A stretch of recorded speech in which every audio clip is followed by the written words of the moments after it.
The engine is still For launch. GC, go. Guidance, go. Fido, go. Prop, go. GNC, go. Max, go. Eagle, go. Ecom, go. Pending final steps to cabin link check. 2, 1.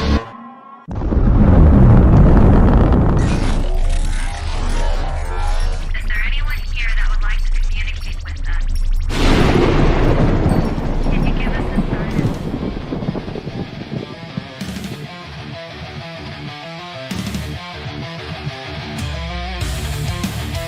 Welcome to the Riff Nation Network, the RNN, putting a slide in your glide and a dip in your hip. Welcome to the mothership, the home of the travelers of the universe. With shows throughout the week, you can find us at Instagram, Twitch, Facebook, YouTube, Spotify, and more. Everything you could want, everything you can need right here, right now. From the paranormal to the supernatural. From comedy to the spiritual. And now, your featured show. Shall we begin?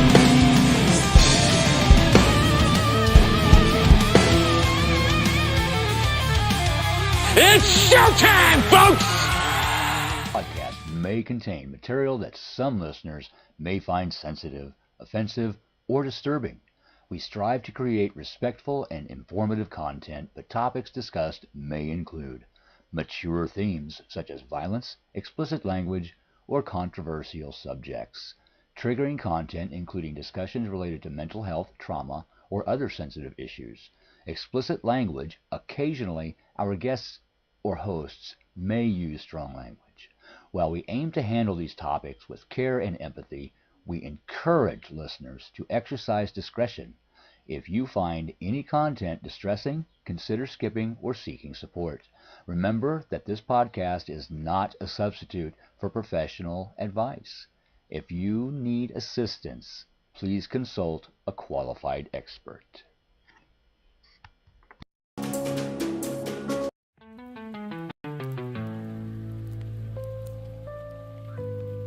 Welcome to the Forgotten Library.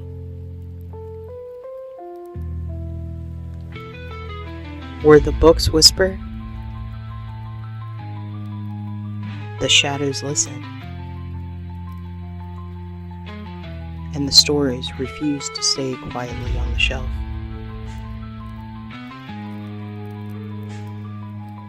I'm your host, Christina Spencer.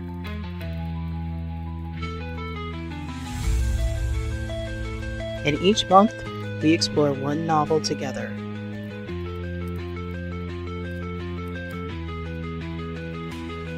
With 3 one-hour live episodes of immersive, read-aloud chapters.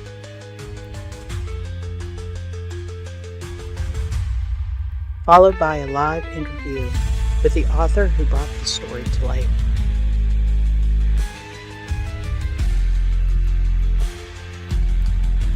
So find your favorite comfy chair, a soft blanket, and a hot beverage. Light a candle if the darkness scares you. And settle in for story time.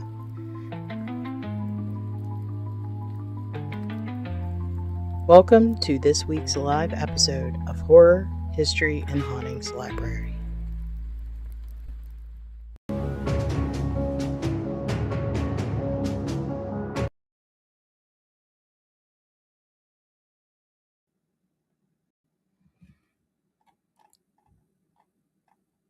Good evening, everyone, and welcome back to the Horror, History, and Hauntings Library podcast, where the fire is warm, the lights are low, and the next chapter is waiting.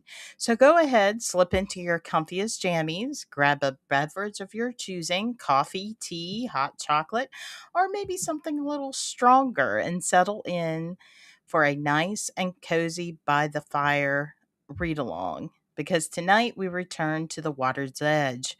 For the past few weeks, we've stepped into the world of The Choice by Wendy M. Cook, a story of quiet tension, lingering questions, and the kind of decisions that don't just shape the present, but echo into everything that follows. And tonight we continue that journey, not to the end, but to the moment where the story asks something of you. So dim the lights, listen closely, and let's turn the page. Before we get started on tonight's reading, I do have an ask. I am I mean, I get it, like, if you can't or you don't want to, that's completely fine. But I'm looking for items for an auction or raffle for a nonprofit that I'm very passionate about. I just want to do the ask. It's for the Green Eggs Foundation, which they're trying to give art, film, and like stuff like band management and music lessons back in the hands of children. If a kid wants to learn any type of art form, they try to make it happen for them.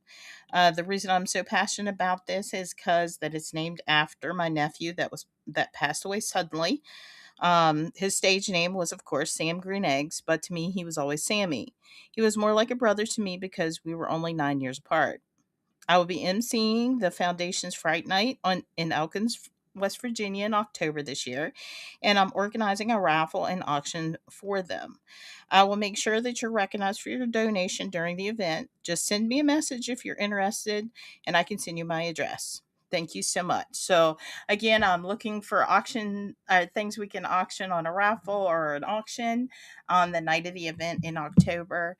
So if you're able to do that, hit me up, let me know, and I'll get you directed to the right person. Okay. So let's get started with tonight's reading. We stopped off on, well, first I got to change glasses so I can see to read. So here's our Batman reveal here. Slip into our cozy glasses, our reading glasses. There we go. And we stopped on page 68 with Scout. So let's jump in right now. And if you do chat, let me check the chat right now, see who's waiting in the wings. Of course, we have our lovely friend Adam. Hey, hey. But let's get oh, we got to get our fire up. What am I doing, huh? We got to get our fire up. Pull me up next to it. There we go. Or do we like this one better? Or this one? Kind of like this one. But okay, let's start with Scout. As soon as I park my car in the main lot of the hospital, I feel all my nerve dwindling away. I have I just have to convince them that all I need is some medicine. I need to know what happened to Margie and the traveler. Hopefully, I will find them here. It will be so good to see them. I sit in my seat a bit longer, mustering up the courage to leave the car. What if Cassie comes running out from behind a tree? I still think she's going to pop out of nowhere and try to kill me. I have the prick's pistol in the passenger seat, just in case. If she comes at me, I swear I'm going to lose it. I love her, but damn, I don't want to end up becoming one of those things. And that's exactly what she is. I look around the parking lot and I make my way up the stairs quickly to the hospital. So far, so good. As soon as I walk into the lobby, I notice the lady at the front desk. She's sitting behind an enormous glass cage of windows. Her fingers are absurdly long, with even longish nails. Her skin is unnaturally white. Her eyes are cold and icy. God, please let me get through this. If I run into one of these things in an elevator, I'll probably die more of fright than anything. I just want to find my friends. Dandelion Mary. As Tyler's mom is opening and closing kitchen drawers like she's on fire, I'm trying with all my might to stay conscious. I'm so close. The front door is just a couple feet away. Make your feet move, dummy. Funny, it only takes about 3 minutes of our meeting to make her lose her marbles. I turn around in time to see down the entryway and into the kitchen. She's holding something in her hand. I turn around and it looks like a butcher knife, long enough to catch a ray of sun from the door. Shit. I had walked in behind her as she turned to leave, grabbing her arm. I didn't want to hurt her, I just wanted to make her listen. Now I'm in her house. The smell of rotten sandwich gets closer as I watch her coming towards me. This moment doesn't seem real. I wish I could move, but my feet are too heavy. I'm terrified at what's coming at me. Her footfalls sound like an elephant. She lets out a high pitched cry. I manage to take a couple steps back. What are you doing? That's all I can muster. Wouldn't that be dumb if that's all the last thing I say? I don't recognize my voice, but I hear my frantic words as it echoes inside her house. What are you doing? I look towards the front door. Why can't I just walk out of here? It's wide open. The sun is shining. It's a nice day. A far cry from in here. I can't let her kill me. In a few minutes, Avalone will be arriving at my house. I can't miss Avalone. I brace myself for the sharp jab of her knife. I turn just in time to see her trip over her own feet. The knife is no longer in her hands and she crumples up on the floor. I stand there for a moment. I can't believe my luck. What do I do? As I get closer, I see the reason. The knife she's holding is now lodged into her neck. Oh shit! I take a step in. The look on her face says she's just as shocked as I am. I kneel down next to her in awe of what just happened. How did you manage that? Seeing her lying on the floor and unable to move was probably the best kind of luck I've had in my whole miserable life. She's making guttural noises now. She's trying to grasp the knife with her hands, and her eyes are glazing over. It's you, she says. No, it's not me. You tripped over your own damn knife. Her eyes are sad and questioning. Should I help? I've done it now, except what have I done exactly? Is it my fault she can't walk and chew gum at the same time? Is it my fault that she's batshit crazy? No. I've done everything over the years to make sure her son felt welcome. None of that matters now. I always feed him dinner. Goodness, there's so much blood. It's starting to get all over her robe. It's getting all over the floor. Her pink robe is turning red. Months of taking care of her son, making sure his needs were met. How is there so much blood already? Everyone knows. Geez, that was quick. I have to get out of here. I have to go. Avalone is coming. Whatever life is in her is gone. Maybe now would be a good time to walk out that front door. I look down at my watch, which surprisingly is clear as ever. I'm not even wearing glasses. Go figure. I now have 15 minutes before Avalon arrives at my house. As I step outside into the warmth and sunshine, relief floods through me. But I'm not completely out of the woods yet. I still have to walk back to my house without the prying eyes of my neighbors. I look at the house, all in neat little rows, all of them the same. Everyone knows. If anybody sees me, they're going to pin it all on me, for sure. I step on the sidewalk, the warmth of the sun hits at my back. I welcome relief from the turmoil behind me. I feel good to leave the house of horrors. She'll probably end up haunting it. The birds are chirping. The day is young, early afternoon. I can't believe the neighbors think I sleep around. I quicken my step. If I miss Avalon, I will not forgive myself. I have just enough time to freshen up for my ride. A hot shower can wash away a lot of things, even what just happened. Everybody knows. I quick get to my front door, glancing down at my watch. I now have 10 minutes. It's all I can think about when I'm in the shower. I wonder how smelly her house will be by the time they find her. Her rotten sandwich smell will probably make all the EMTs choke. I don't care about the fact that she's dead. What I care about is not missing Avalon. That's not bad, is it? So that ends that chapter. And the author herself is in the audience. Hey there. Hey, hey. And let's start with Art. If you had asked Art a year ago about every peculiar thing that happened in Neilsville, he wouldn't have had a thing to say. Or if he did, he could give out a reasonable explanation. Art prides himself on practicality and reason.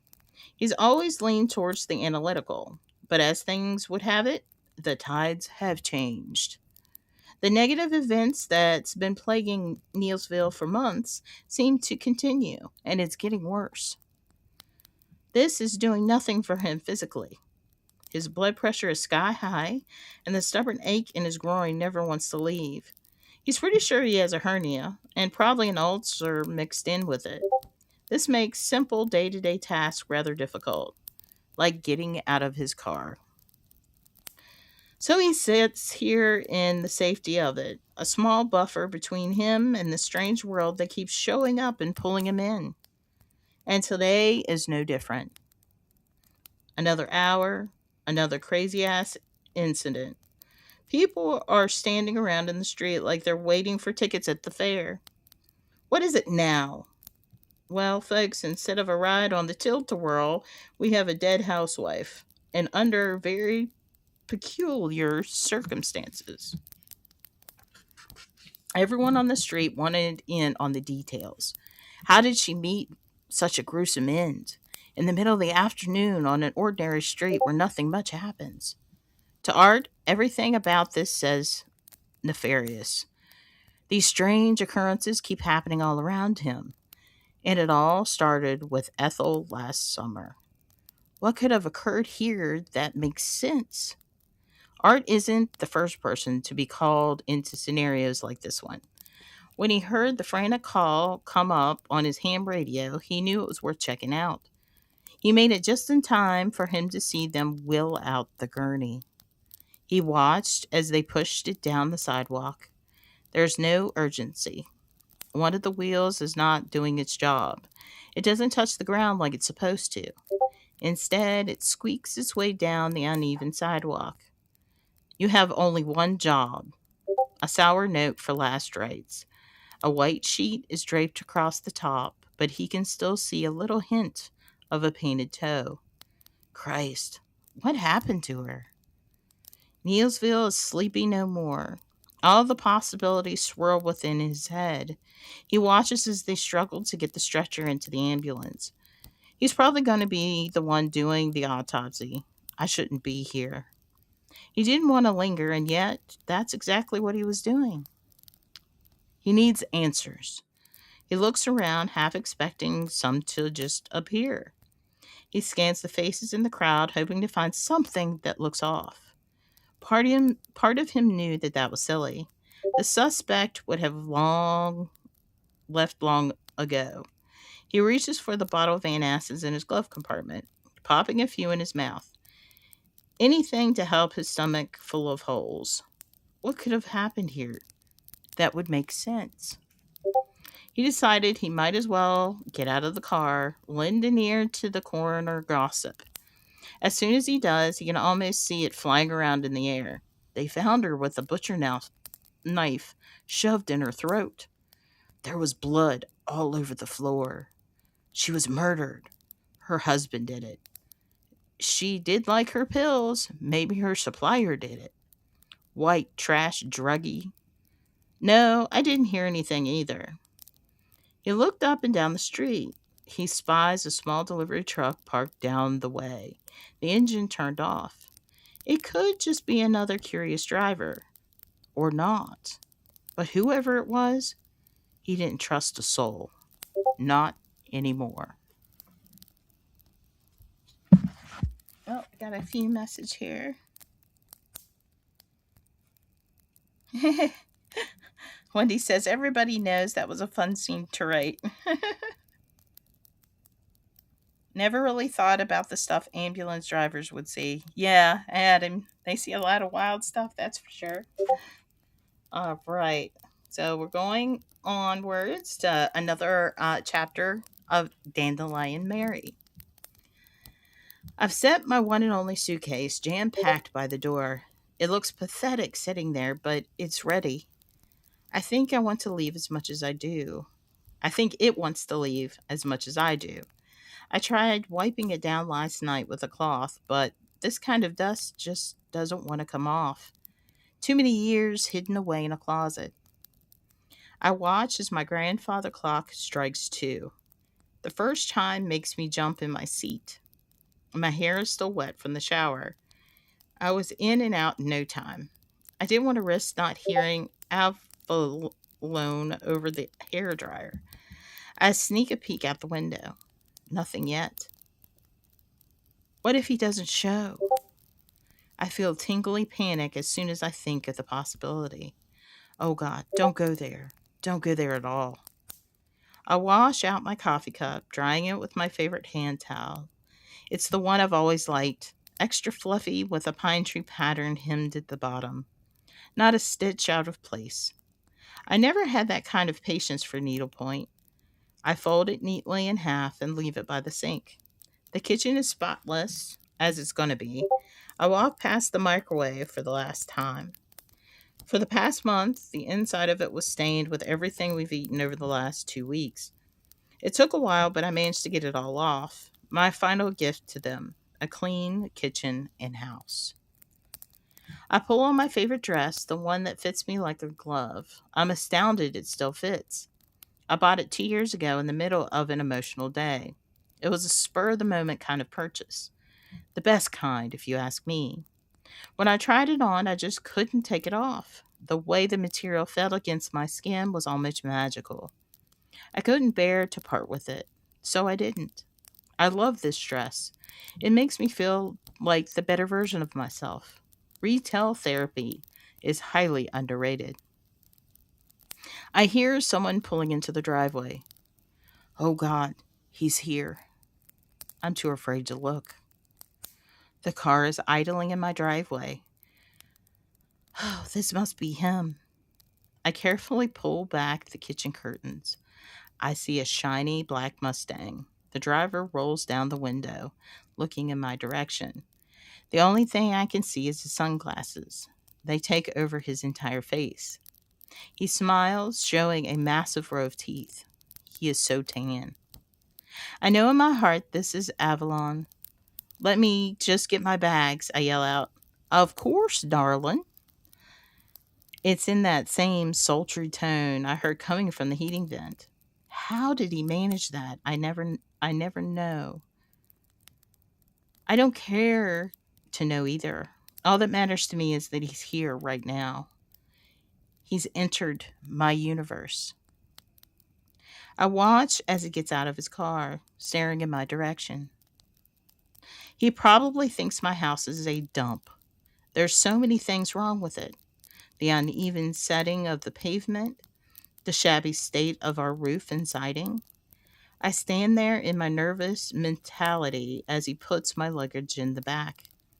I try and temper down my panic. His cologne smells like a mixture of pine and musk.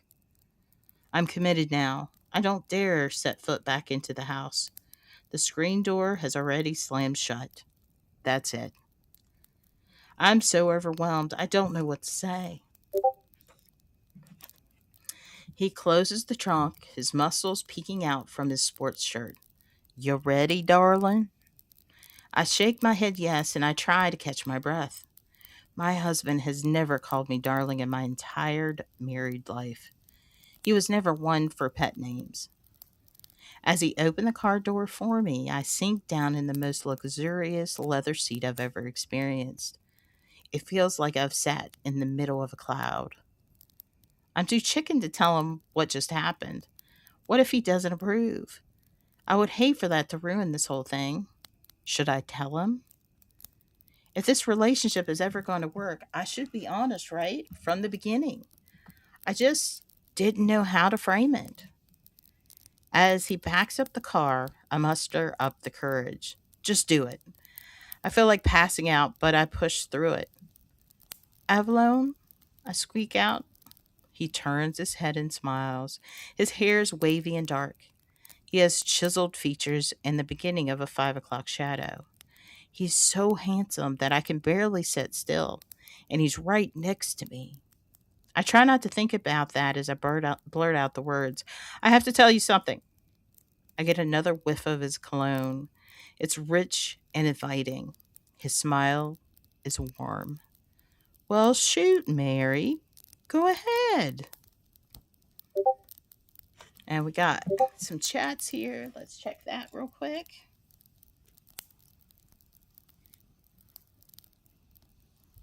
Hi, Michelle. Welcome. And Howie tips top hat listening at work. Thank you, Howie. I appreciate that. Wendy's like, Mr. Avalone has arrived. All right. And now we're on to Mavis. As soon as I walk into Margie's room, a fresh wave of guilt falls over me. I should have visited more. She looks so frail and childlike against the small white of her pillow. Her eyes light up as she sees me. Mavis? Her voice sounds so feeble, but it's nice to hear her say my name at least. I can't help but ask, does it hurt? She shakes her head. Not really, more numb. I can help you with that. No, Mavis, you can't. Save your powers. There's warmth in her eyes. I'm glad you're here. She makes me want to cry. I was hoping she would say that. It's good to see you, Margie. I've been meaning to visit. I know, Mavis. I know. Let's keep that in the past, shall we? I need you to do something for me. Her eyes are pleading. I would do anything at this point. Of course. What do you need, Margie? We have two young ladies missing. You have to find them. Who may they be? Brooke and Scout. I knew who she was talking about before she even said it, but these were tall orders, and I hate meddling, especially when it comes to humans. I told you these things running around here are dangerous, Margie. I know, I know. It all just happened so quickly, you know. One moment I'm busy serving drinks, the next, well, my whole place is up in flames. Are you sure it wasn't an accident? I should have said that. I shouldn't have said that. I knew darn well it wasn't. You know it wasn't. I know, I know. I just don't want you to be worrying, Margie. Well, I'm healing, but I do need to know what's going on. What about Lyle and Cassie? I watch as Marge contemplates her answer. It comes in short breaths.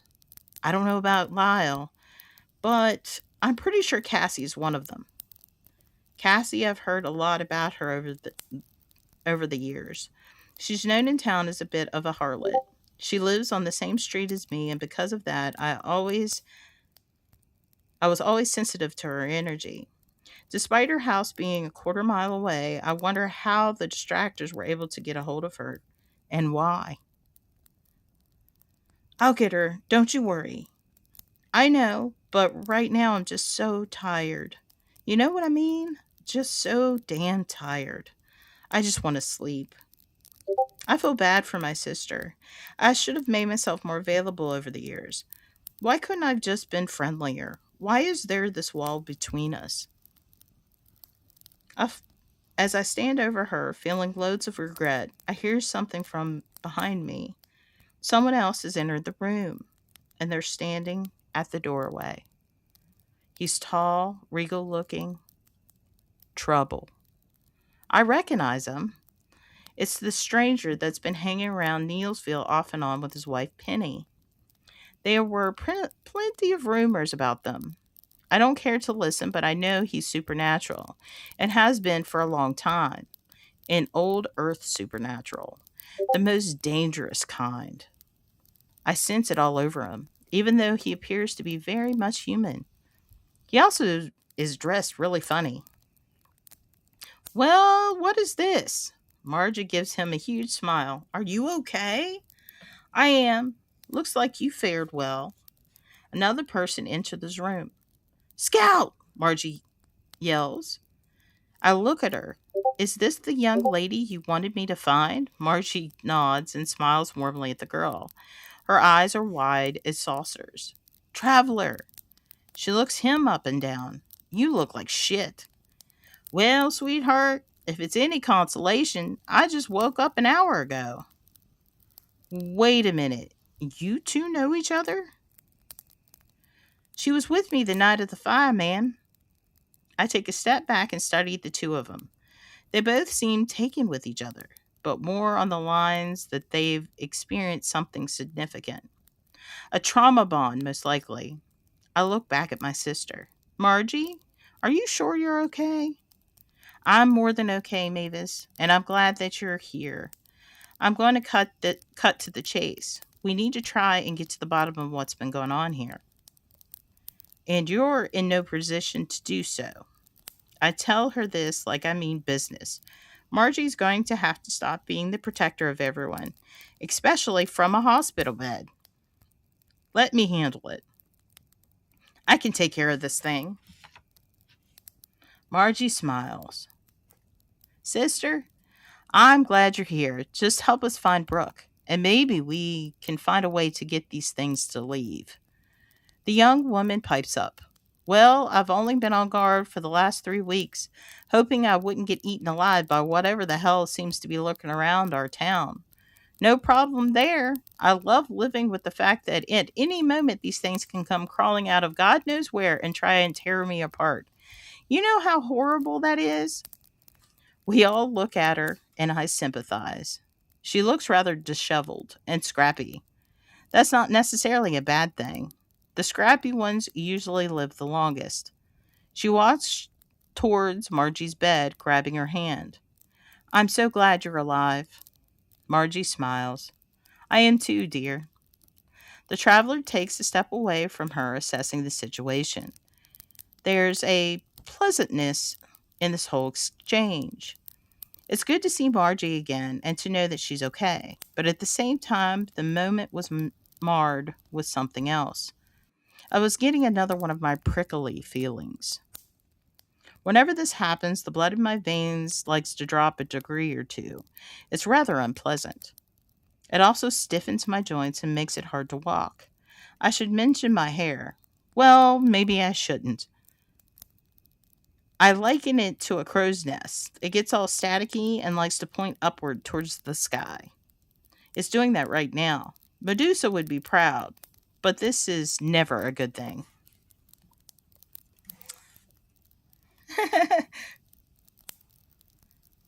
My mind went to zombies with describing these things. That will get to them. Yeah, we'll definitely get there.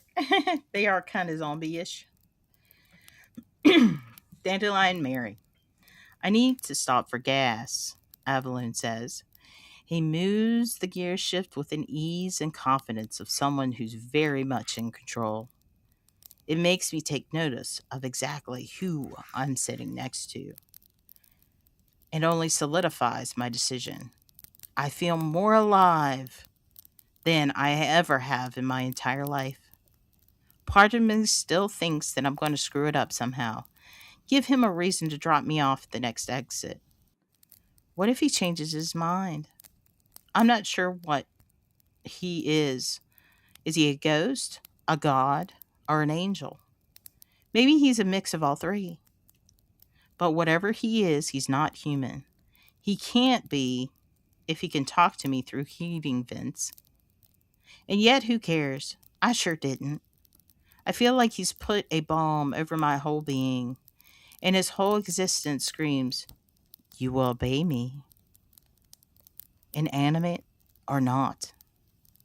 There's something about that I find deeply comforting. That alpha male. Call me old-fashioned, but I love being taken care of. I love knowing that I'm desired, the object of someone's affection. Is it just me? As the car purrs into place, I'm still reeling over the fact that he showed up at my house in the first place. His presence near me feels like a dream. His first words to me still fresh in my mind. I will take care of you. I will take you away from all this, Mary. His words haunt me like nothing else has. It keeps me drunk in its offerings. It makes me question my own reality. How did I get so lucky? I don't think I'll ever recover, nor do I want to. And he wasn't even mad about what happened to my neighbor. Good things usually don't happen to me. I'm the one doing all the work, all the giving. I have this screwed up way of getting myself weaved into things I don't care to. I look around in his car. I hope I don't end up spilling anything on these leathery seats. I feel like an imposter sitting there. I try and relax and forget the fact that this is the most expensive vehicle I've ever sat in.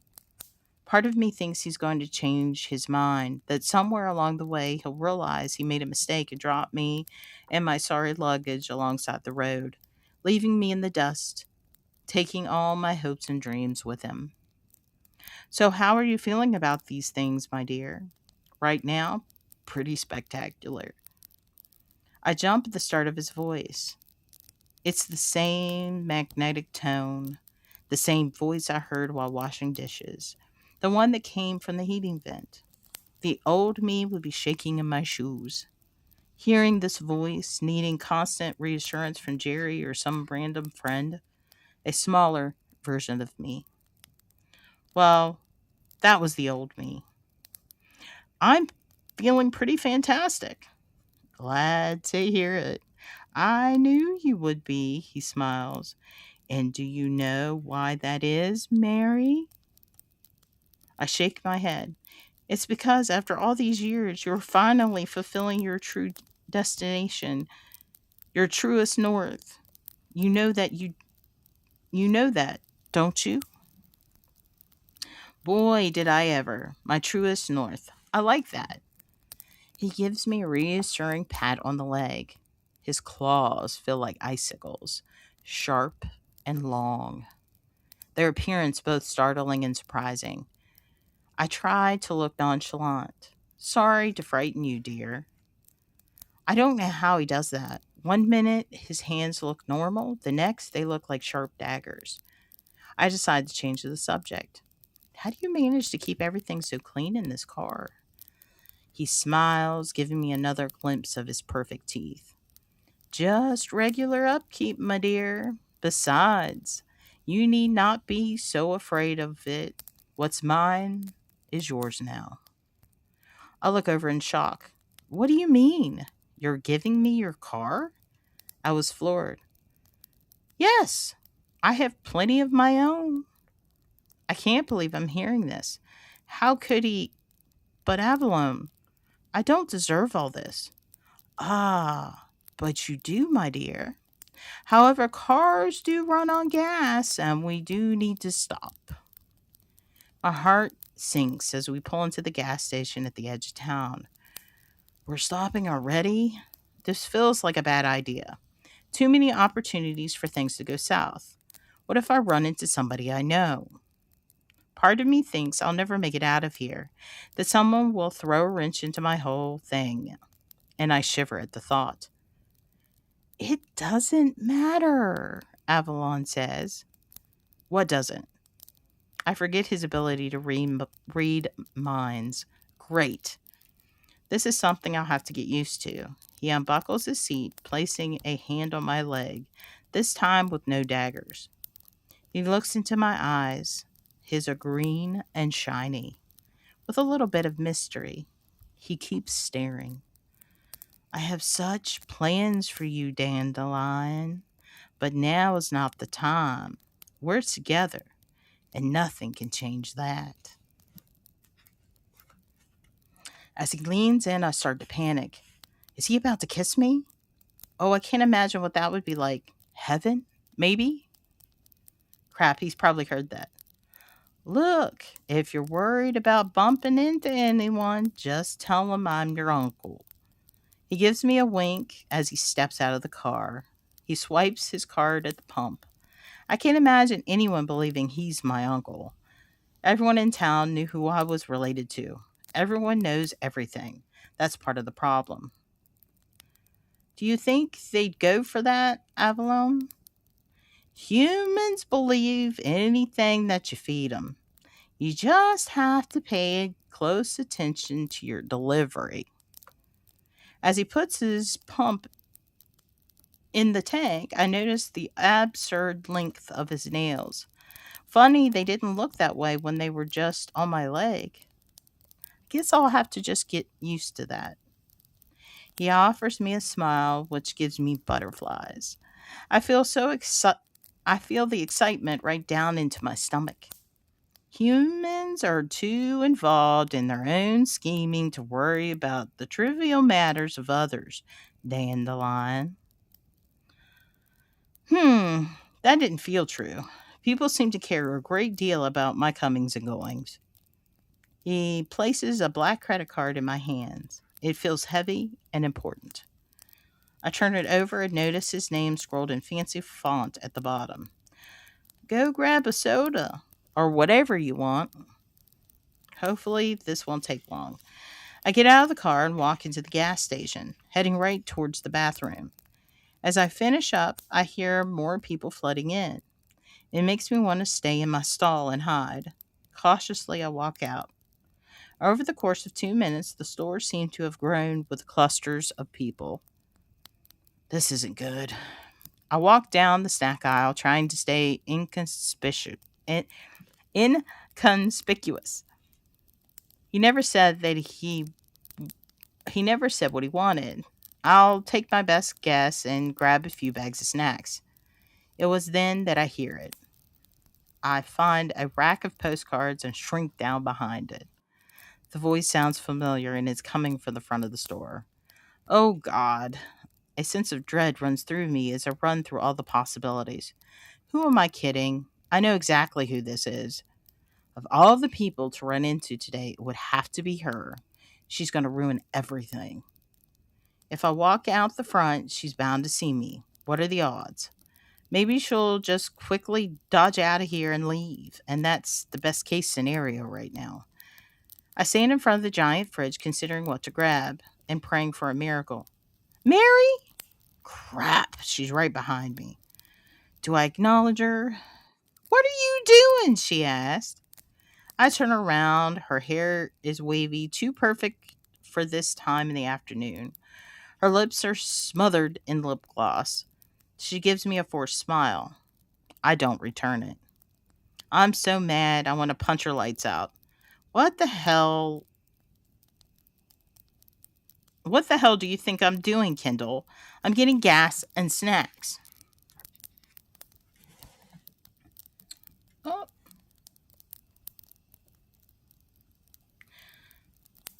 Watch out for Mavis and her prickly feelings, right? Right? Dandelion Mary, right? She's a great character. And then the next chapter is Dandelion Mary. Oh, well, excuse me. She's acting like on her turf, just like she did in high school. She looks around confused. How did you get here? Well, Kendall, I went by car. Why do you ask? She glances around confused. But I don't see your van. Oh my God. Is she the transportation police? I'm not allowed to be in a gas station? Oh, of course you are, silly. I can't handle this. I walk around her, getting as much distance between us as I can. Were you in that black sports car parked next to the pump? She yells. Her question lingers as she trails me out the store. I pick up my pace and she's right in step behind me. Of course she would see Avalon's car. It's the shiniest thing in this dumb town, and I'm the girl who's with him. He's my friend, I mumble. Oh, really? I turn around in time to catch the look on her face. Can I help you with something, Kendall? She looks over at Avalon, confused. She's trying to figure out our connection. Keep wrinkling up your little nose, Kendall. It's refreshing to see her so stumped. Are you guys related? She says. Avalon extends his hand. Mary is my niece.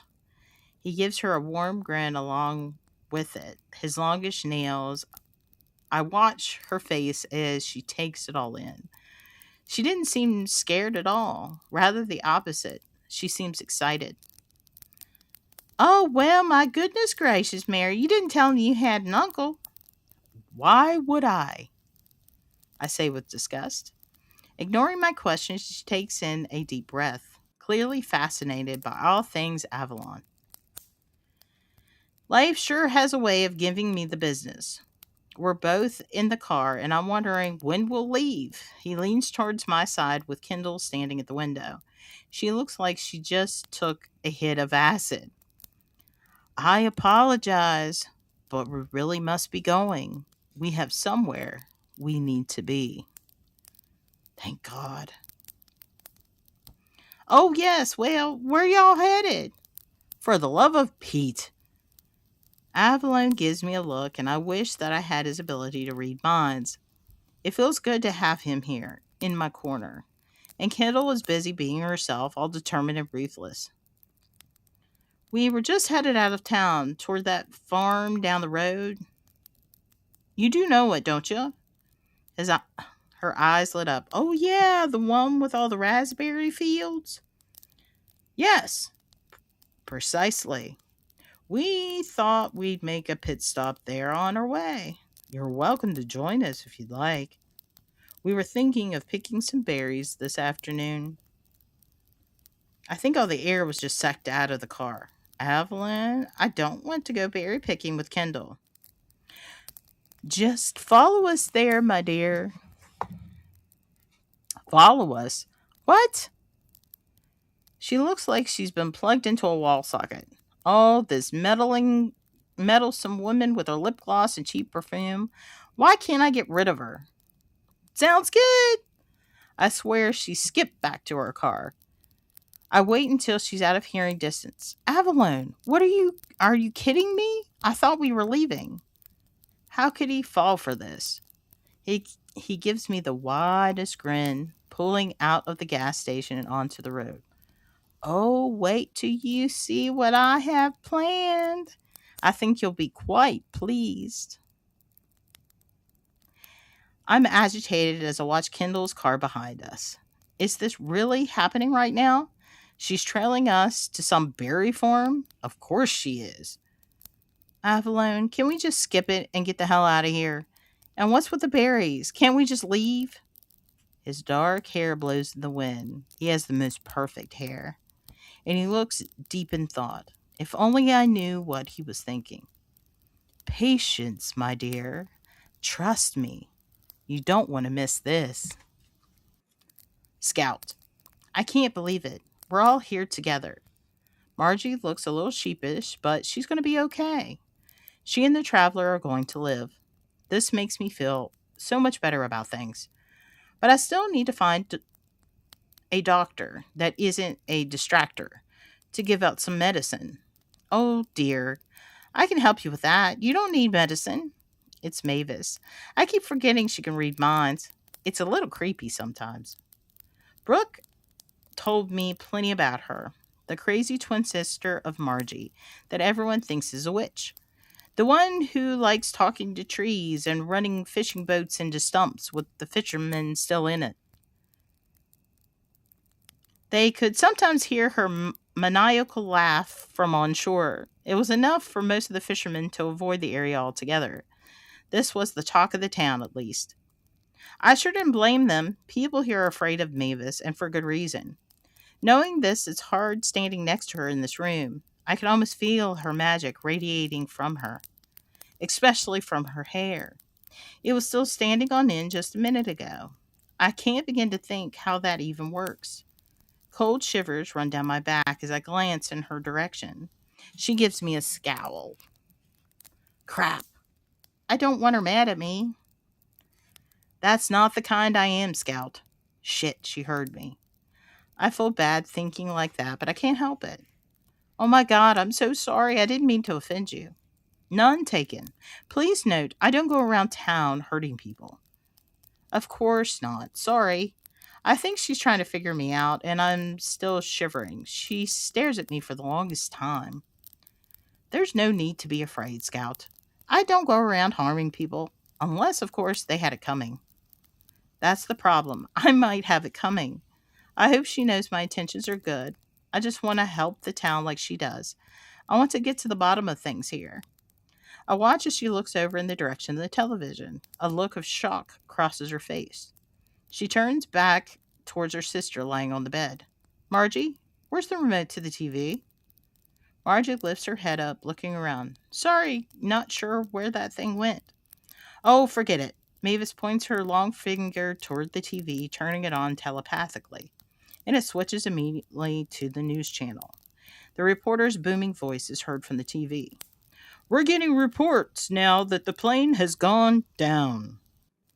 The lights in the room start to flicker, and I hear Margie's voice. Mavis, what's happening?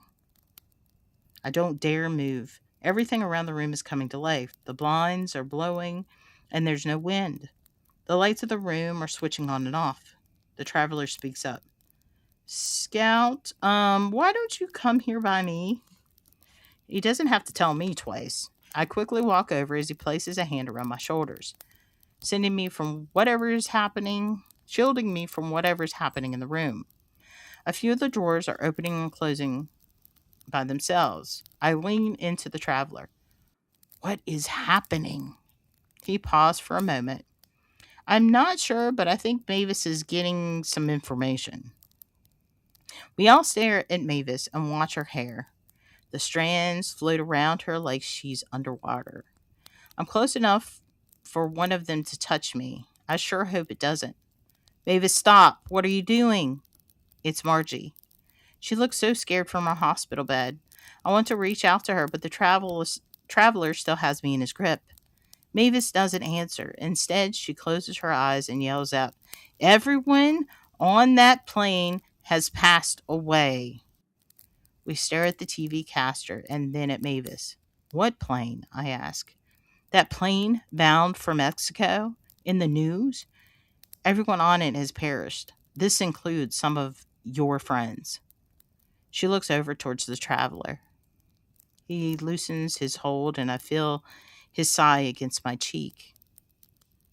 Who's on the plane? I ask. She gives me a grim look.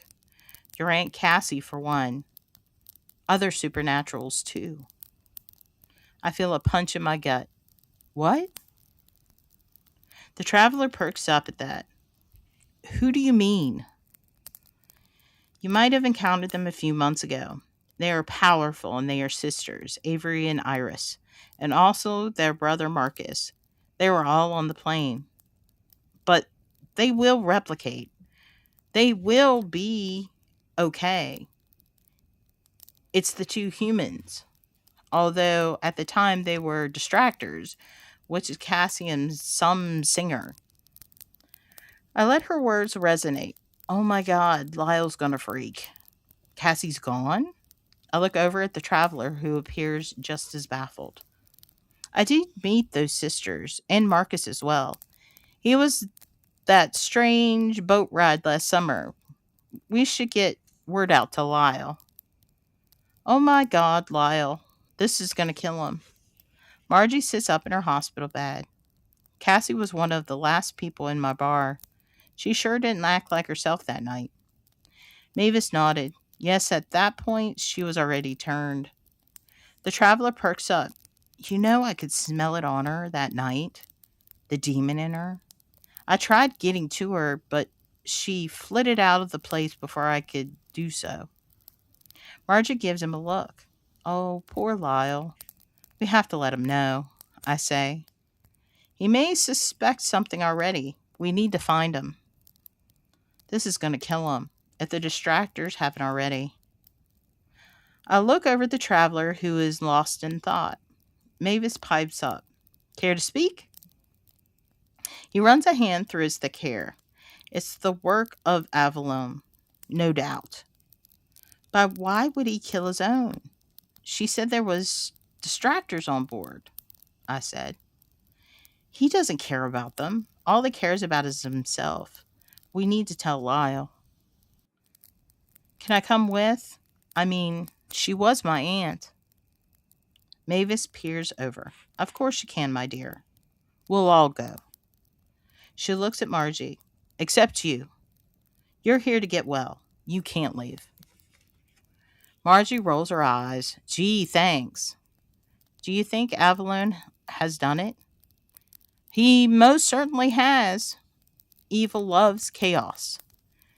But why would he kill his own? Who knows? Maybe he has no more use for them. Believe me, his kind of darkness doesn't care. Avalon is still in the town, by the way.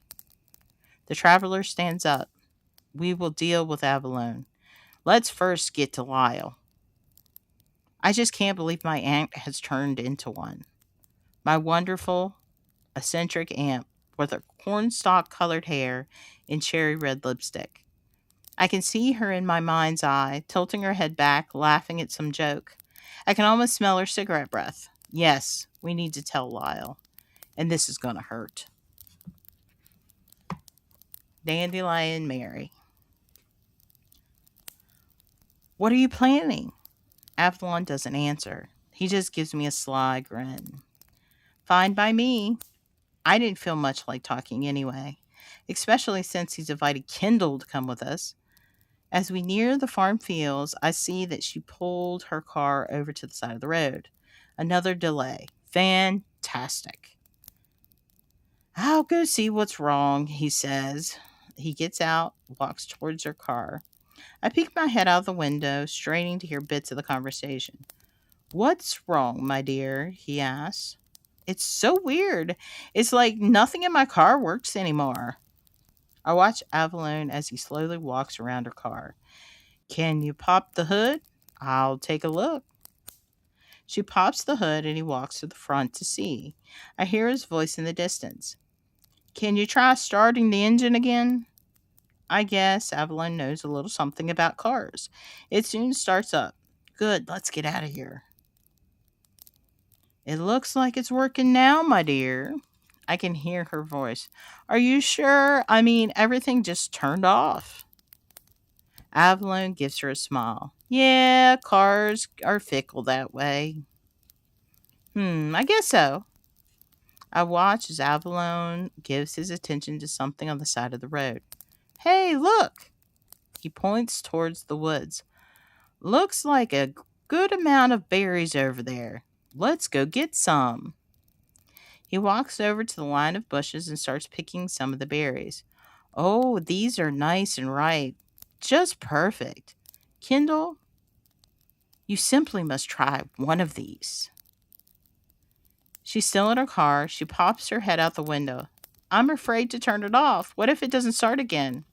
Oh, but it will. I promise. I really wasn't sure what to make of all this. I felt like a spectator.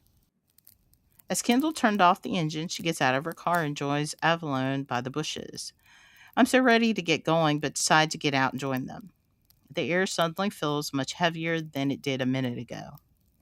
The outline of Avalon and Kendall standing at the road is starting to blur. What's going on? I vaguely hear the two of them, but it feels like an invisible wall is separating us. They look much farther away. Well, you should eat it before it starts to turn. No one likes a rotten berry. Isn't this someone's property? She says. No, my dear. This is all just for us. Avalon eats another handful, a funny look on his face. He looks rather strange, even scary.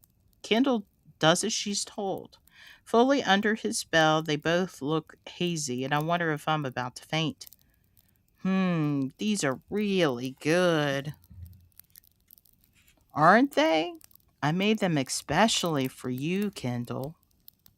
Avalon's face looks dark and grim.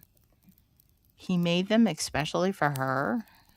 At this point, I wonder what I'm looking at. Avalon's nails are growing by the minute.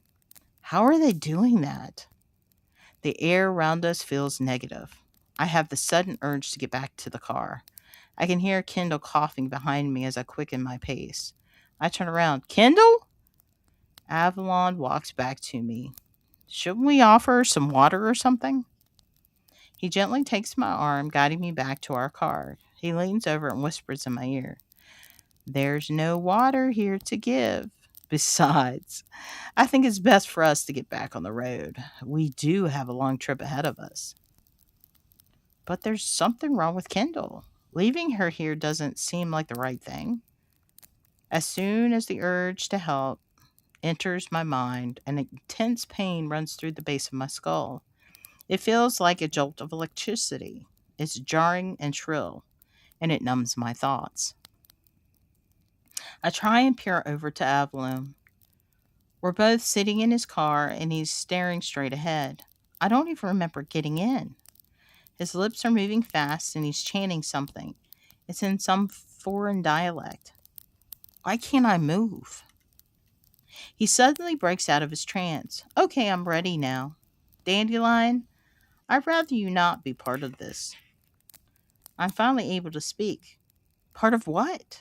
I cry out. Is Kendall okay? She sure didn't look okay. Avalon peers over at me. His eyes are fiery red. Did you do something to those berries, Avalon? What do you think? I wasn't sure how to answer. Who cares what I think? We should be going to doing the Heimlich maneuver or something. Smoke is billowing out from her car, and she's still in it. Just get out of the car, Kendall. Why isn't she getting out? I didn't like Kendall, but I'm not watching her burn alive. I look over at Avalon. Shouldn't we help? He doesn't answer. He's immersed in his chanting.